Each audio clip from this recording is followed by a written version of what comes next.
So, my first WizKids miniature that I'm painting for a client, and his name is... And yeah, I haven't really built a WizKid model before, or there's not much building involved, it's just painting, so I will have to do quick assembly, some quick cleanup, and let's jump through that process together. So we'll start with the no mail bard. Oh, that's pretty cool. It's like a seal package, so I can put them back in here and it's all good, man. That's amazing. First impression, I love the packaging. I do like the packaging a lot, so that way I can paint this and just deliver it to my client all in this box, and that's very nice in my opinion. So let's glue it on first, so that way it is on already. There we go, we're good. Okay, cool. Now glue on the other bar that's just playing the harp. I know they are primed already, but I will prime the base black. And by that I'll also do a zenithal, and that way it will just make it a bit easier on what I'm doing, so yeah. So let's start with this bot first. So we'll paint this bot from the start to the end, and then I'll move on to the second bot. And there we go. And that's how I would prime it, because that way you have gradient. Okay, let's go with the skin tone first. Bam! There's your boy skin painted, and now I'll just start from the bottom up, because that way, since the face is the focal point, you want that to be your cleanest layer, so when you work from bottom to top, that way you can maintain, I guess, cleanliness with your color scheme, or with your brush strokes. So I'll just work from the bottom to the top. So I'm just gonna start black for the shoes.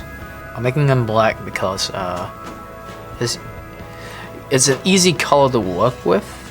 In addition to, it just has very good coverage, and since I'm speed painting these, I just want it to be simple. They do get rid of a lot of the detail, but since this is just a D&D mini, it's not a big deal if you can't see the shoes. And I'm pretty happy with that black layer right there.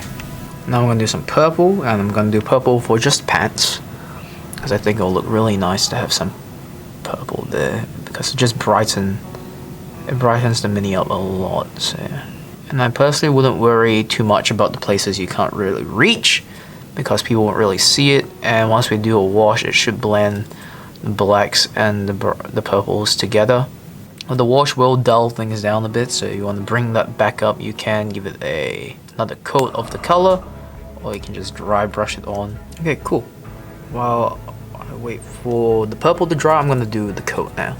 So I think a good complementary color to purple is red, because it is somewhere within the tone, so it should saturate the color and make it really pop. I want my paint to be a bit thinner, because I want the underneath to show a bit, because that way you get the shading of the zenithal.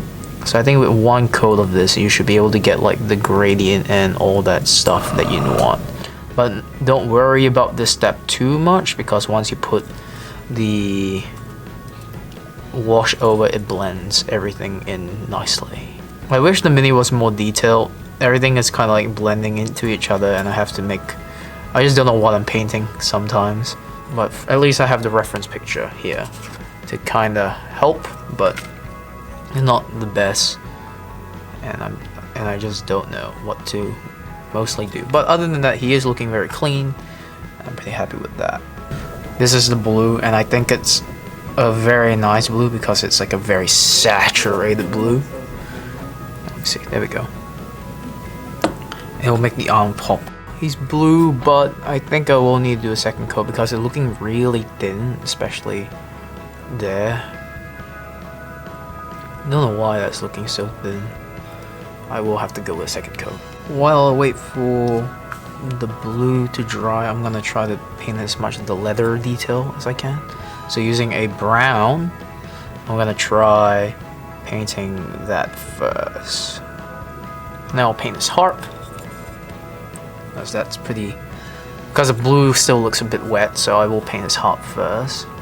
I couldn't wait, so I got my hair dryer. Oh, that looks dry to me now. So back to doing the blue, because I think the blue's still a bit of a thin. You can see it not really doing coverage properly. Go bam, look at the blue piece of armor. Well done. We'll give that a dry. As that dries, I'm gonna do my metallic last because metallics tend to contaminate the water. So I'll do brown's looking pretty good. I'll do another coat of brown, and I'll do the hair. I think that's what I'll do. But before that, I'll do another coat of brown first. Oh, I missed something. Look at that. You look really closely. You can see that the cloth actually has a little triangular bit. Or his clothing has a bit of a triangular sleeve. So I think I can quickly fix that up by just going over with a red right there. It's just that these models are so tiny and the detail is kind of obscured.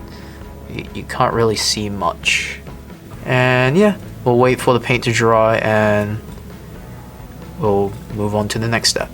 Jokes, I can't be bothered to wait. I'm just gonna use the hairdryer again. So let's paint the crossbow brown. Cool. I think the crossbow looks pretty well, but now I have to paint the leather strap that goes across that holes. For now, I'm pretty happy with that. That's looking pretty good.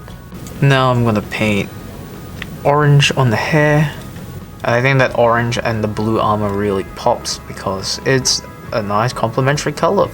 Alright, let me see how I can do his eyebrows. I have a lot of doubt that I can do his eyebrows, but we'll see what I can do. There we go. Beauty. Looks like he has a face. It's very cool. I was about to say very cute, so it could be cute if you want it to be cute, so yeah. Yeah, I will do my metallics now. So I'm gonna be using Vallejo steel. There you go. That looks like a very nice dagger. I'll paint the arrow tips as well. There you go, you got silver tips. And I think this should be silver on the crossbow, just to add some metallic bits. And once that just dries, we'll give it a wash and it should be ready. Oh, actually, what we need to do now is the ground. So I'm trying to go for that standard box color, so I'm just gonna paint the earth and the base will just be black. So yeah. And now I'll paint brown for the rock. There we go. That's one guy done.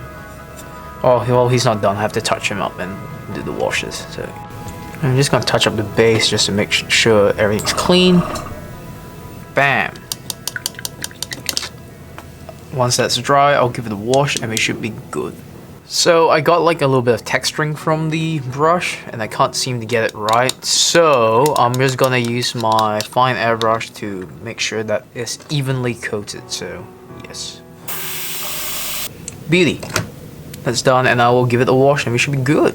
Yep, so now we're gonna do some brown washes. There we go. That's your boy. Your little gnome bard is done. So now it's dry. I'm gonna use instead of dry brushing every individual color, I'm gonna use an off-white to see if I can just dry brush it all in the same tone. Just to make things, simplify the process. More of a dusty look, but hey, I'm okay with weathered stuff. There you go. He looks pretty darn good.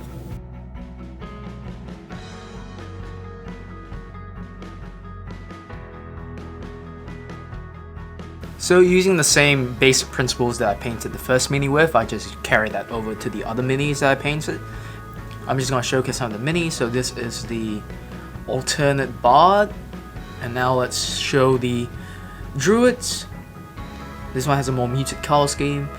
And the other one has a more vibrant color scheme. So pick and choose what you think looks cool and go from there. It's all about experimenting and stuff. And just changing the color scheme, experimenting with the color scheme, and there's like no set plan. You can always just break the rules. You don't have to use complementary colors all the time. That's why I have this guy that turned out more muted in comparison, but as you can see, he's less visually appealing in comparison to the ones that I did use some color theory behind it. But at the end of the day, it's just about having fun with painting it, and yeah. Thank you for watching this video, and I'll see you in the next one.